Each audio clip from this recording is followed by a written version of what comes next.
Guys, பேரறிஞர் அண்ணாவுடைய ஆட்சியில் முக்கியமான சாதனைகள் பார்க்க போகிறோம். இது பார்ட் 1 வீடியோ. அண்ணாவோட ஆட்சி ஒரு சமய சார்பற்ற பியூர் செக்குலரிசம் சார்ந்த ஒரு ஆட்சியாக இருந்துச்சு. அரசியல் வேற மதம் வேற அப்படிங்கிறதுல அண்ணா ரொம்ப கேர்ஃபுல்லாகவே இருந்தார். அதன் விளைவு தமிழ்நாடு மிகப்பெரிய வளர்ச்சி செய்கிறதுக்கு ஒரு பேசிக் ஸ்ட்ரக்சர் அமைத்து கொடுத்துச்சு.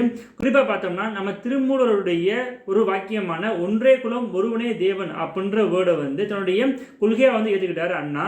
1967 நம்மளுடைய சென்ட் ஜார்ஜ் ஃபோர்ட்டில் இருக்கிற செக்ரட்டரியேட் அப்படின்ற வேர்டுக்கு தலைமைச் செயலகம் அப்படின்ற வேர்டை கொடுக்குறாங்க.